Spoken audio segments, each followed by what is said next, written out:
Welcome to the Rising Laterally podcast.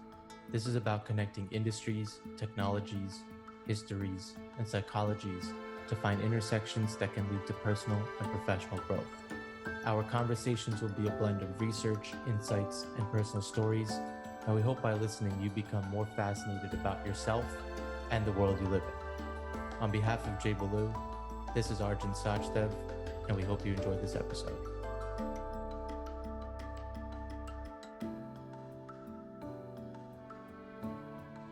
All right, welcome back to the Rising Laterally podcast. We want to give a big thanks to our listeners and a special thanks to those of you who have subscribed. It's really tremendously helpful as we try to grow this platform, whether it's on Spotify, Apple, YouTube, whatever it may be. Please hit that subscribe button. It helps us grow the Rising Laterally project and bring it to more listeners. Absolutely. Thank you as always. And Jay, it's funny thinking about how today's topic came about because as we were brainstorming, we asked ourselves, well, what do you think about buffets?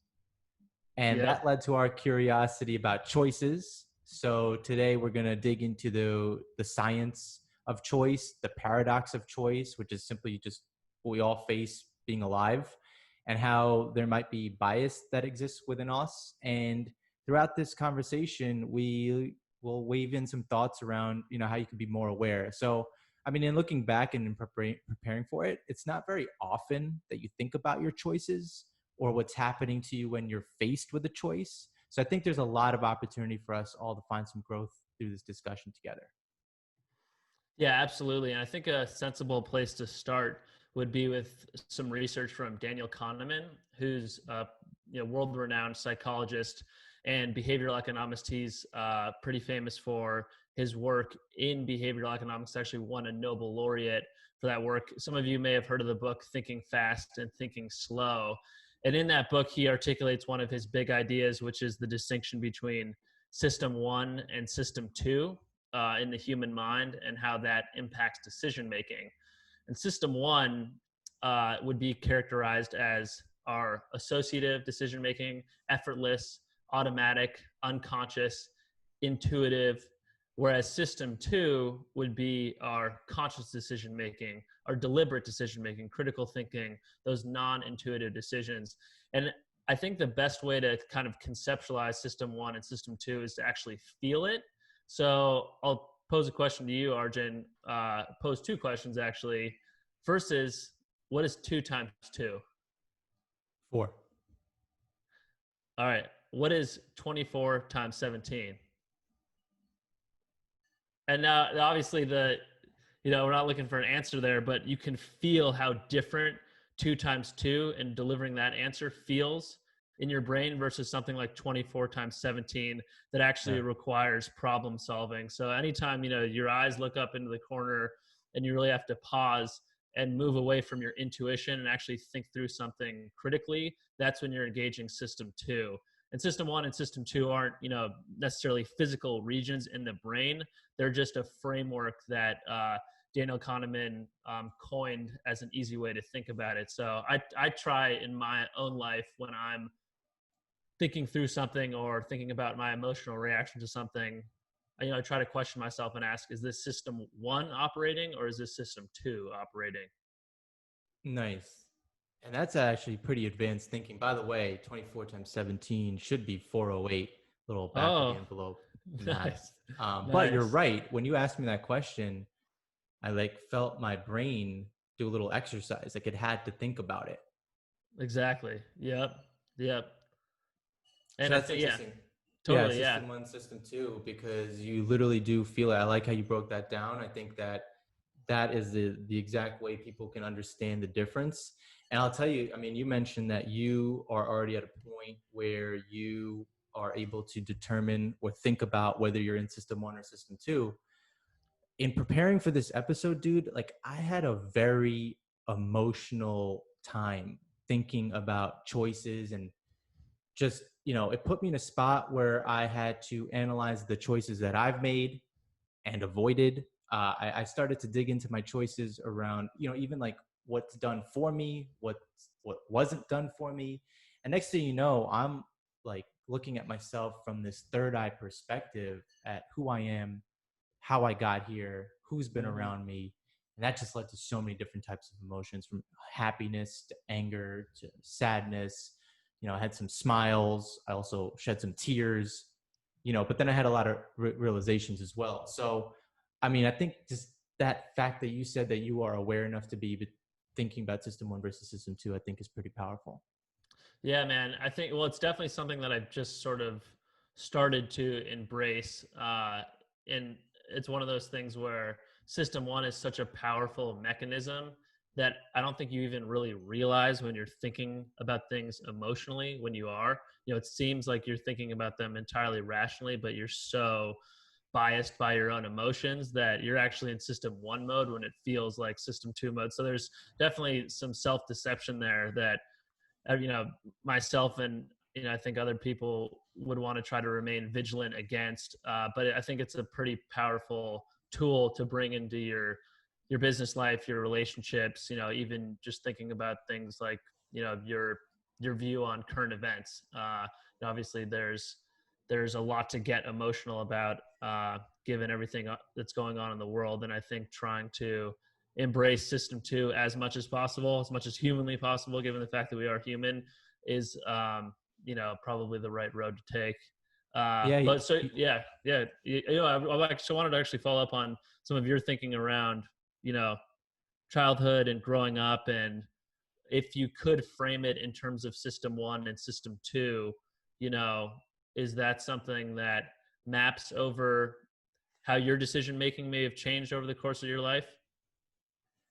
Well, the goal is to be more in system two, be more of a critical thinker, be more of a flexible thinker, be more conscious about it. But I'll tell you that when you start to do this self digging, you realize how many layers there are to everything. And I realized, like, even when I know better options exist, I still struggle to choose it all the time. And like, I Mm, still slip up. So obviously that shows you, or shows me, that I'm not necessarily where I want to be from an awareness perspective. And there's going to be times where like a thought is going to pop up in my mind and then it controls me. And mm, that's super draining, and it kind of feels like it's killing you from inside. totally. So, when you work through something like this and you work through the episode, and like for me personally, I felt this type of weakness, which is that I'm not consistently looking at my thoughts and examining if they're even real or not. Like, are they even useful or not? I feel like sometimes I just kind of get latched on and then have it consume me. And that's, if I'm, as it relates to growth, like, yeah, you want to get your mind to do enough mental exercises where system two stuff kind of feels like system one, Hmm. but that is the work in progress. Yeah, absolutely, man. Yeah, no, I can totally relate to that. I think that is where mindfulness can be useful, and it may sound a little bit like a far-fetched idea, but trying not to identify with those thoughts in your head and with that voice in your head is, I think, something that you and I are working on. And uh the voice inside your head feels, I think, more closer to your identity than almost anything else. But in some sense, it's really just kind of one thought spontaneously arising, in for most people, in the form of language. And those thoughts, as powerful as they are, don't really define your core identity. They're going to come and they're going to go, and you don't want to make big decisions, or really any decisions at all, based on that voice, if it is one that's drenched in emotion. But it's really hard to disassociate from that voice. I totally empathize with you there. I know we talked about that before. Yeah, it's like, is it me saying it or is it my brain thinking it? And like, you have to go through that mental checklist so you don't get controlled by it. And so it's like the struggle is going from being aware that this exists, recognizing the situations where it comes up, practicing getting through it, and then like making it a habit. And also, when you think about choice and your own choices, you start to reflect. You mentioned it earlier, kind of on like confirmation bias, and this idea that it's really hard sometimes to see the other side of things. But again, with what's going on in the world and with an election coming up, like now is the time we start to really understand what's going on in our brain as it relates to decisions. Because look, whether it's an economist, whether it's a psychologist, whether it's a philosopher, no matter what era you're in, like, people have tried to understand what's going on during decision making. We have actually come to a point, and this is something you can Google. Just Google the Kavli Foundation, and it's this entire foundation that's dedicated to, different parts of science. And one of the fields is decision neuroscience. Are you familiar? Have you ever heard of decision neuroscience? I haven't. No, tell me more. All right. So most people, or I shouldn't even say that. Let's just start at a high level. Like, the frontal lobe of your brain is where you get your thinking, your planning, and your decision making from. But you now have scientists that are trying to map this out on a cellular level. So we have scientists that are studying specific neuronal circuits in our brain, where they're actually trying to parse out complex thinking into individual components. And so as they study these different parts of the brain and how they're working together, they want to understand mental disorders better. And they want to also help explain, exactly how exactly we make the tons of decisions that we do. So for example, if I'm sad or I'm angry, then I'm usually not making decisions the way I would have, in a normal state. So what is the dysfunction in the neurocircuits in my brain that affect me like that? So decision neuroscientists are trying to figure that out, because then they think that there'll be better treatments for mental health issues. It's pretty fascinating. Yeah, that is really fascinating. Yeah, and to tie it in with system 1, system 2, I wonder if someone like Daniel Kahneman would say, if someone is making a decision when they're sad or when they're angry or when their state is characterized by an emotion, if they're reverting back to system 1 versus system 2. I think if you're incredibly angry about something, I think we all can recognize that it's really hard to think about it in rational terms and engage that prefrontal cortex that you're talking about, which governs higher order functioning. I think, like, even if you think about like a fight that maybe you have with your spouse, at the height of, and this is it's not a fight anyone may have with their spouse or significant other, whoever it may be, usually at like the height of that disagreement, when you're like still like yelling at each other and emotions are really running high, chances are you're not actually making any like productive ground in terms of coming to a better understanding of the situation and coming to a consensus around the path forward. But I feel like once those angers actually subside, where maybe like one person goes on a run and comes back, or spend some time apart and come back together at the kitchen table or something for a wrap up, that's really when like the productive conversation happens. And that's when I think you would be engaging system 2 over system 1. But one study though that I did read too, that kind of threw a lot of this thinking up in the air for me, was that we actually can't apparently make decisions without emotions. So for people that have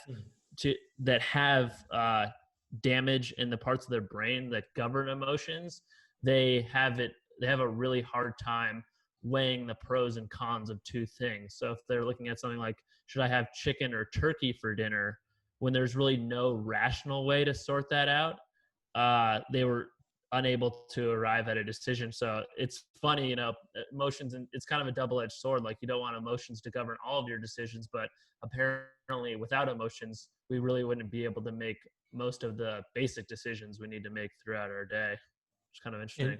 Interesting. So do you know if they were categorizing emotions as like a reward or understanding cost? So for example, like, the neuroscientists, the neuroscientists I was talking about earlier, they're fielding questions like, how does the brain handle the trade-off between the overall magnitude of a reward versus how quickly you receive the reward?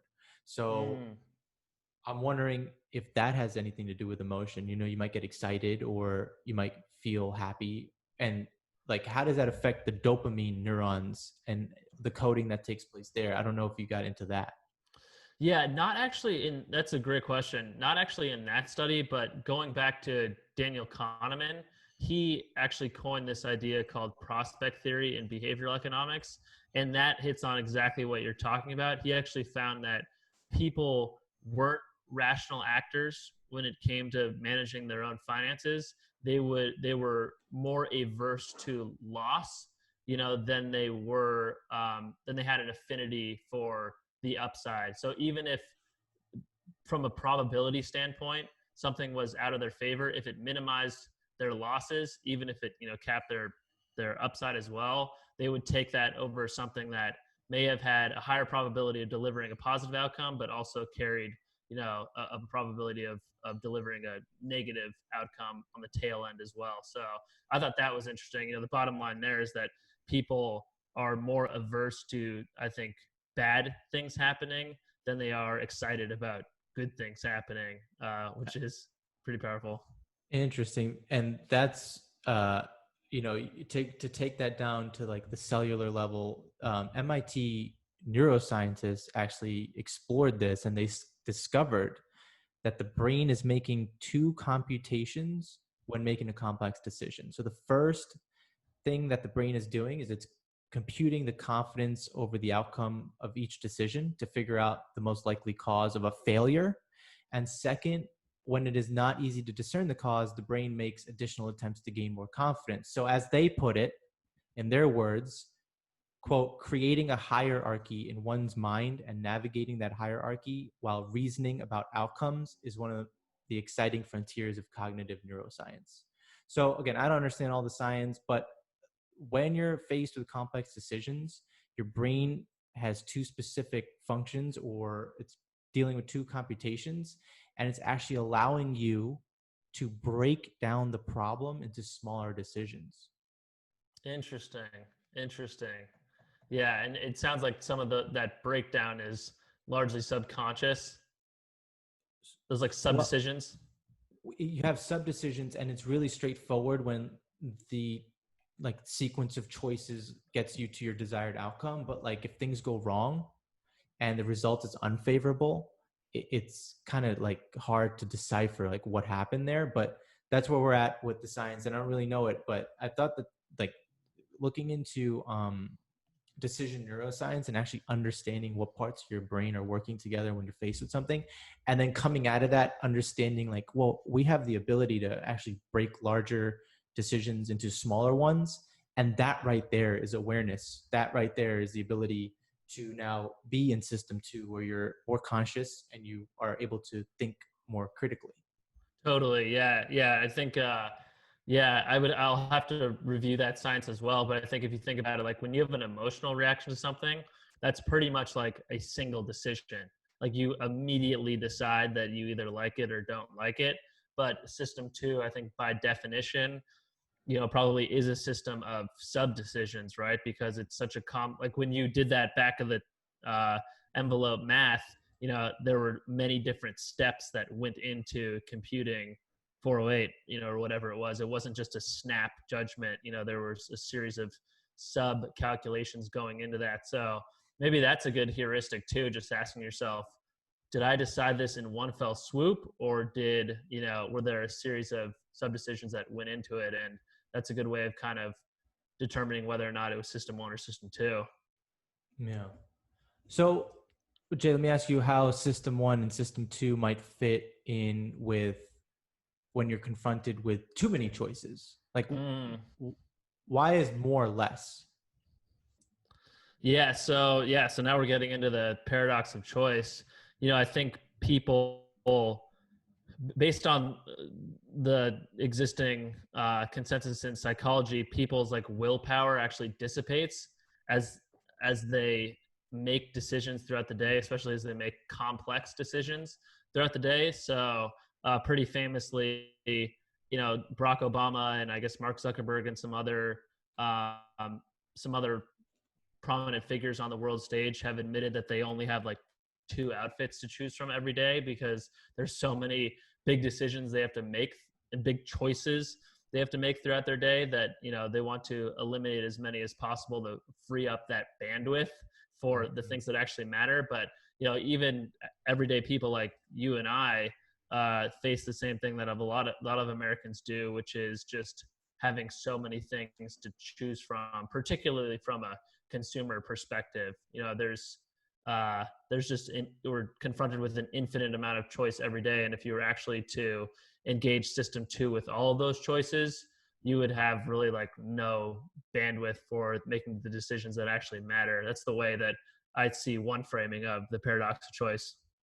Absolutely. Also explains Steve Jobs and his black t-shirt and jeans. I mean, you don't Yeah, want to put any exactly. thought into, yeah, as you said, there's only X amount of bandwidth. Yeah, that's interesting because the idea that you just mentioned around consumers and materialism, I honestly, maybe when you think about the paradox of choice, you can reflect on what Barry Schwartz said. He's got a pretty famous TED talk. It's got about 14 or 15 million views. It's called Why More is Less. And he talks about how the secret to happiness is actually low expectations. And, Mm. like when you have a choice, choice does make it possible for you to do better. But because you do better, like let's say you improved your technology or you got, more fancy clothes, your expectation of how good something should be then also goes up. And so as a result, you start to become less satisfied, even if the results are still good. So that materialism, that consumerism, that kind of mindset, your expectations are so high that you don't even leave room for any more pleasant surprises, and so you kind of destroy your happiness. So that's one angle if you think about consumerism and materialism and the paradox of choice, and that how that's all kind of hurting us. Yeah, for sure. One thing one line I heard a few years ago that I liked, I think that ties into that is happiness is reality minus expectations. There So you go. if your expectations are too inflated by all these, different possible choices, some seeming more attractive than others, some seeming even more attractive after you've selected the alternative, and now you're stuck in the grass is always greener situation. Yeah. Yeah, that line always stuck with me. We've hit on the consumer piece, but I wonder if you would have any thoughts on this line of thinking that I actually picked up from the Philosophize This podcast with Stephen West. I would really highly recommend that to our listeners. He does 30-minute episodes on different philosophers, kind of breaking down their core thinking. But one of the things that I heard there was about how much choice we have in terms of where we're going to direct our lives and our careers relative to people, and let's say in like the Middle Ages or something like that. Like if for a lot of human history, if let's say you were a farmer, then your parents were farmers and your grandparents were farmers, and you lived in a small town, and maybe there were like 3 people in your community your age that you could realistically end up marrying, and like from like 5 years old on, you pretty much knew what the rest of your life was going to look like. And I think we value choice and we value self-direction when it comes to our lives, and we value the importance of quality of opportunity and everyone having the opportunity to forge ahead and forge the life that they want for themselves. um, what do you think about the sort of baggage that comes with all of these options in terms of what we can become 10, 20, 30 years from now that maybe people in an earlier time didn't have when their lives were sort of mapped out from them from an early age? That's a loaded question, but let's go. The initial thought that I have is back then, you didn't have as much opportunity cost to think about or consider. So when you have choices, you have opportunity costs. As a result, when you have too many choices, then you end up being less satisfied. As you mentioned, there's kind of like that grass is greener on the other side mentality. Mm-hmm. So back then, if you don't have opportunity costs, you're kind of just going to go and do whatever you're destined to do, quote unquote, destined to do. I mean, the thing is that like, there's no doubt that having some choice is better than no choice, but that doesn't mean that having more choices is better. And so as it relates to what's going on now, you have so much choice to actually just do what you want to do if you want. I think that like this it may be kind of instinctual to just be like, oh, I have all this choice, I have all this freedom. But when it comes to setting up your career, what I'm finding is that you actually need to narrow your focus. Mm. So I'll give you just the story of when I, started to just manifest this life. At first, I had interests in 4 or 5 different fields. And as I was having conversations with folks, some of the feedback I received, which was so valuable, was these all sound great, but your goal should be that every week you narrow down your quote unquote choices. So, in an Mm. era where it seems like you have unlimited choice and you think you have freedom, you actually may not have enough of a focus to actually pursue any one thing.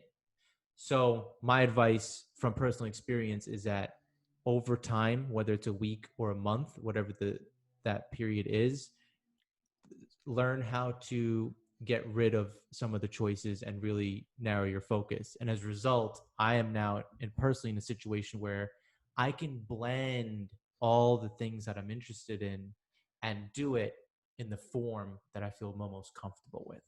So it all comes together. So that was a long way to get to the answer, but I don't know. Let me know, what you think about that. Yeah, no, totally. No, I think you're spot on, man. I think life is a game of closing doors so that other doors will open, and if you don't close any doors, then no door will ultimately open. So it is kind of painful having to shut off, possibilities at your own direction, but if you don't become something, then ultimately you become nothing. So I think you're absolutely right. I think you want to start with as many doors open as possible. That is like the democratic ideal, that is the liberal ideal. It's something that everyone should have the right to. And I think from there, the strategy is then at your own on your own volition, closing off doors so you get through that one door that will lead you to exactly what you wanted to become. Yeah, I think that, you know, y- it's interesting because the where you want to open up the most doors is when you're confronting your confirmation bias. So as you dig into yourself around choice and what we've been talking about, something that may come up is confirmation bias. And there's a lot of articles and research on confirmation biases exist everywhere, but back in the 60s, you had psychologist, his name was Peter Wason, and he conducted experiments that demonstrated that people have a tendency to see information that confirms their existing beliefs. And the Hmm. reason I think that this is when it's okay to have as many of those doors open and not put yourself in a fishbowl, like Barry Schwartz says in his TED Talk, is because this allows you to fight your confirmation biases. So it allows you to open up the doors and open up the angles so that you're not just ignoring information that challenges your beliefs. You're not only, you're not just remembering the details that uphold your beliefs. You're actually trying to seek out objective facts. Like, I think that's super important to keep the doors open there because, especially with what's going on right now, you have an election coming up. It's super important that we fight some of these confirmation biases and we actually end up getting out there and voting. So it's interesting how, in the choice conversation, in some aspects, you want to confine it, and in other aspects, you need to open it up. Yeah, totally. Yeah, no, it is interesting. Yeah, I think one like series of doors opening and closing have to do with the path that you take in your own life. And then I think the other series of doors opening and closing have to do with your perception of other people and of the world. And I think the more you categorize, to use the way that you've adopted the analogy, is like the more doors are shutting, and then like something only fits in a very narrow door. And it can be hard to live with all the doors open, because then you're kind of living without categories and living without conviction. But um, ultimately, the world is so complicated that if you're not keeping the doors open, then you're really just pigeonholing yourself into a story rather than like a rational interpretation of reality. And like Exactly. one of the things that one of the books that I've been reading excerpts of, and I actually just ordered and intend to get through it all next few weeks, is Public Opinion by Walter Lippmann. He wrote this book in 1922, and he was talking about, he actually coined the modern term stereotype. And when he was thinking of stereotypes, it wasn't just in terms of like people or cultures, but it was actually even a broader definition in terms of the way people stereotype their judgments of big systems as well. So people have Oh yeah. stereotyped views of the economy. People have stereotyped views of medicine. And I'll read a quote here that really stuck with me. He said, "A pattern of stereotypes, quote, a pattern of stereotypes is not neutral. It is not merely a way of substituting order for the great blooming, buzzing confusion of reality. It is not merely a shortcut. It is all these things and something more. It is the guarantee of our self-respect. It is the projection upon the world of our own sense of our own value, our own position, and our own rights. The stereotypes are, therefore, highly charged with the feelings that are attached to them. They are the fortress of our tradition, and behind its defenses, we can continue to feel ourselves safe in the position we occupy." So that really blew my mind. Super powerful right there. Yeah, and Yeah. it touches on what we talked about, projection last episode.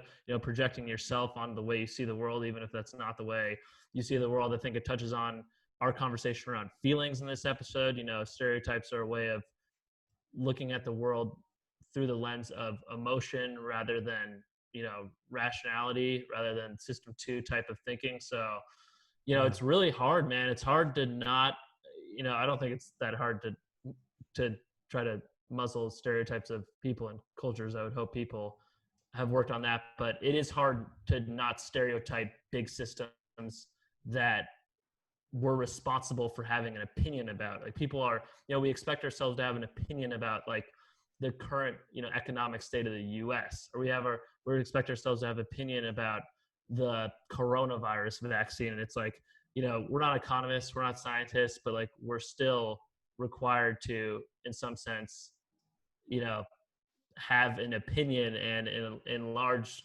way, to your point about opening and closing doors, those opinions are just doors we arbitrarily closed. And then the one last open door is our opinion. And it's like, did we actually arrive at that with an empirical method, or did we just feel our way there, Exactly. I mean, I think we can all work better to be more curious about the other side and like search for evidence against what we're thinking. And, that's some of what Catherine Sanderson writes about in her book called Social Psychology. And she kind of talks about like how we ignore information that disputes our expectations. We're more likely to remember stereotype consistent information, and we're, kind of going to forget or ignore stereotype inconsistent information. So that's how your stereotypes maintain themselves over time. So it's like you got to start searching for evidence that's against what you're thinking. You don't want to be locked up in the bubble. Obviously, we know how confirmation bias can lock you in the political bubble that we're all living in right now. But like, being aware that this bias exists could help with your mindfulness practice, because you're more aware that you need to take the bigger picture in. You need to take more of a complete picture in. And so like that should motivate us all, especially during a period like right now. And like, I'm not saying that, I think it's a fine line, because you can sit here and be aware of confirmation bias, but if you think you've ever overcome it, well, then that's like proving your own confirmation bias and your own confidence and your own Yeah, abilities. exactly. So, it's just a fine line there. Dude, I know. I totally hear you, man. I think like when we think of confirmation bias, the first place we go is like, well, that explains why people that disagree with us are so entrenched in their opinions. Like, you project the confirmation bias onto whoever disagrees with you. And, the real project after learning about confirmation bias is trying to question your own confirmation bias. And again, like, that's difficult because it requires you breaking down your own categorization of the world and breaking down your own worldview. And having things in clear categories is what brings us, a sense of security. It's our, it's our sort of fortress of tradition, as Walter Lippmann puts it. But like, you need to open all. It's like, it's like you got to open all those doors back up. It's like Oh yeah. you don't realize what doors you've closed and which ones are still open. But it's like, take a step back, and mindfulness is a helpful way to do that. Open all the doors back up, turn system 2 on, and see which ones rationally you would leave open, which ones you would close, if that makes sense. Exactly. Yeah, no, absolutely. And you've mentioned projections several times today and even last week. That's why I think, it's interesting if you think about this choices discussion to look at it from the angle that Eric Barker took in his book called Barking Up the Wrong Tree, Nice. the Wall Street Journal bestseller. And it looks, well, from my opinion, it looks at the angle that kind of tears most people down, which is the negative side of things. So you mentioned projections, and a lot of that is like our own self projection. So you have choices when you're faced with these negative thoughts and feelings. And again, I personally went through a pretty significant exercise this weekend of like self-reflection. And so it's like, you can't stop your negative thoughts. And actually research shows that if you suppress those negative thoughts or unwanted thoughts, that actually leads to a rebound effect, which is an increase in both intensity and frequency of those unwanted thoughts. So the more you try to suppress that negative thought, the more you're thinking about it. It's an uphill battle. So it's an uphill battle. So it's like the question I have for you, Jay, and this was obviously something that like came to me in the readings, was think about back in the caveman days. You had one caveman who thought that he was looking at a stick, but he went to grab it and it was a poisonous snake and he's dead. Then you have another caveman who heard about that or saw it happen. And now he walks around super worried that every stick is a snake. He ends up not dying. He ends up like populating the planet. And now you have humans with brains that are creating problems even when there aren't there. So my question, and again, like this might be a heady one, is like, why do you think evolution did that to us? Well, I think, I think evolution's primary objective, if you want to kind of like anthropomorphize it, was to keep us alive and to keep like the next generation, producing like progeny. Like that was what it was designed to do.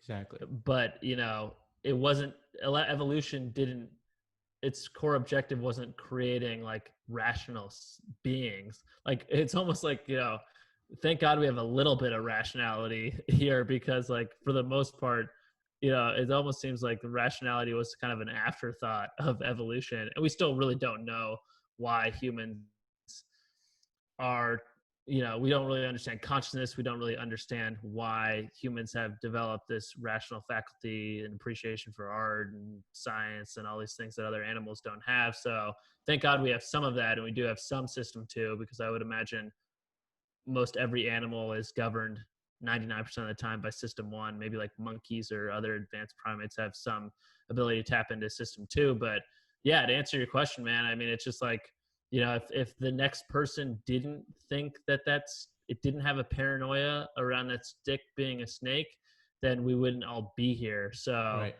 But I'm saying it's like, that means that, yeah, your brain is going to come up with thoughts and some of them are going to be negative, but that doesn't mean that you have to be controlled by it. Like totally. You get to decide. So like the problem is that when fusion occurs, like you start to think that your thoughts are real. And so you start to take your brain like way too seriously. And so even if it's a negative thought, like you take it so seriously that you start to hurt your self-worth. So like, that's what I'm saying. It's like, yeah, it was great to have that kind of awareness of like, oh, I should be careful that every stick could be a snake. But that doesn't mean like, your brain is going to produce some positive thoughts and some negative thoughts, right? It's just, totally. Are you fused with it, or are you able to defuse and take a step back? Totally. Yeah. And I would think like looking at my own life, I mean, things are like pretty good now, but I would think for the most part over the course of my life, I've probably produced more negative thoughts than I have positive thoughts.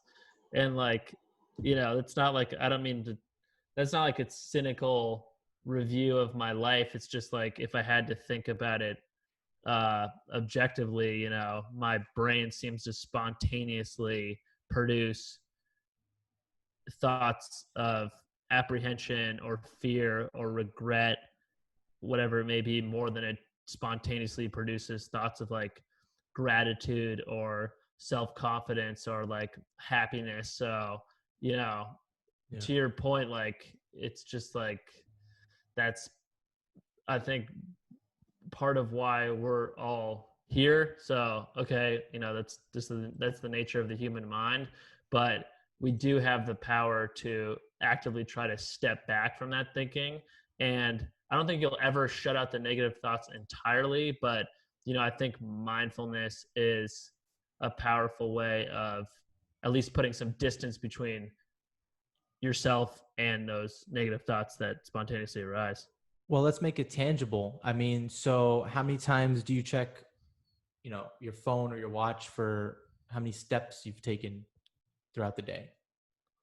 Yeah, I actually I'm not in the step game. You know what it is for me? I have like a, and this is kind of a weird thing to share, but I have a weird uh like compulsion around like recording my thoughts.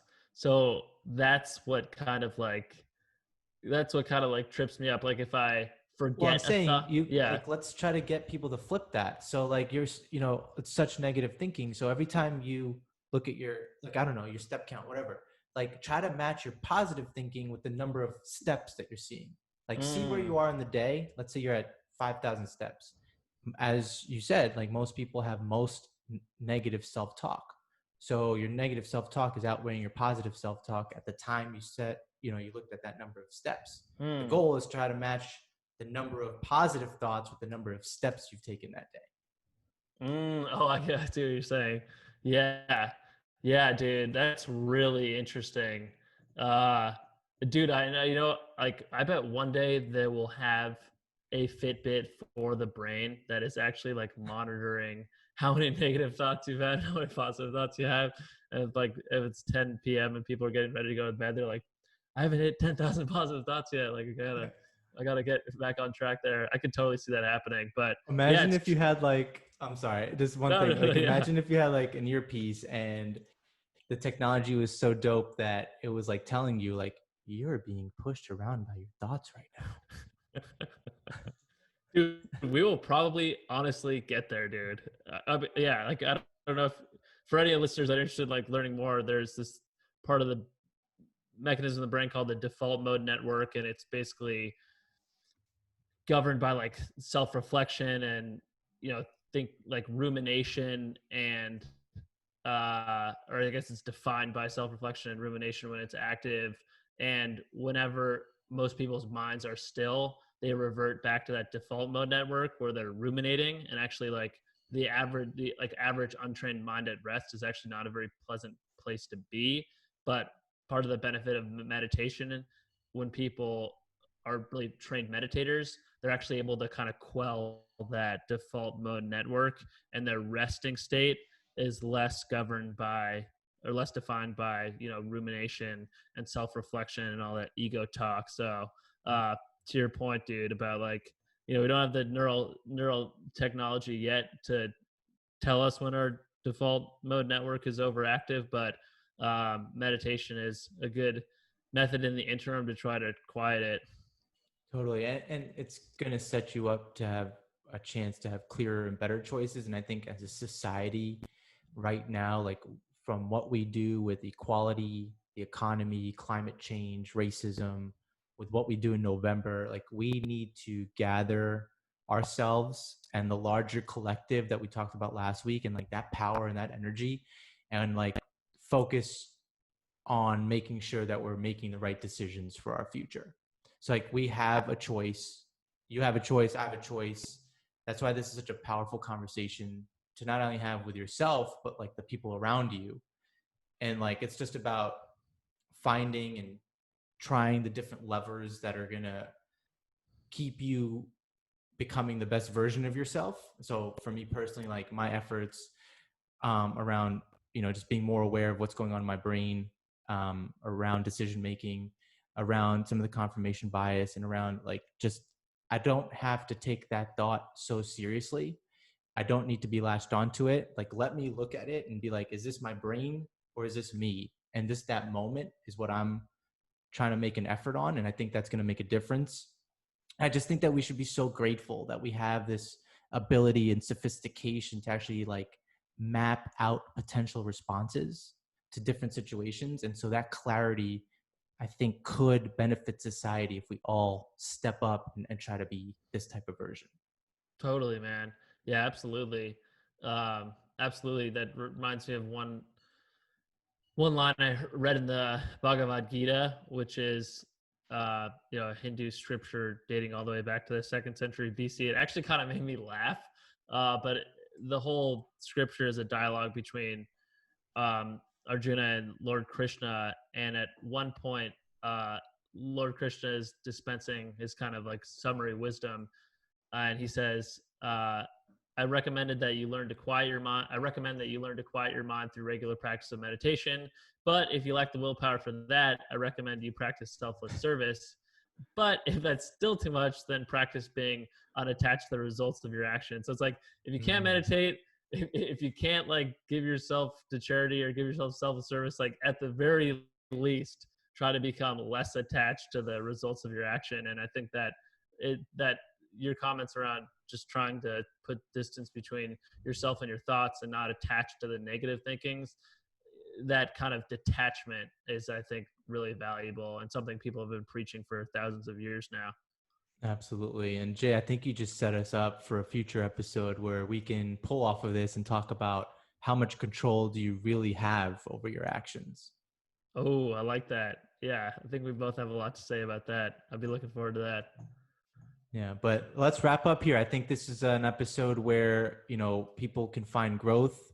There's an opportunity for all of us to work together. There's an opportunity for all of us to make clear decisions. And now is the time. There's got to be some urgency on everyone's end right now. Absolutely. Yeah, it's a really important project. It's a worthy endeavor, and it will not only benefit you and us all now, but it's something that will set you up, I think, for future fulfillment in the years and decades ahead. Again, thanks for the conversation, Arjun. JB, it's always a pleasure. Peace.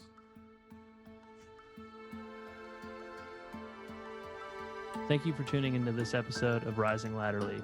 We hope you enjoyed the conversation and were able to walk away with some new thinking that could help you in your personal or professional growth. Please make sure you're subscribed to the podcast. And if you know of someone who could benefit from this episode, we'd love for you to pass it along. See you next week.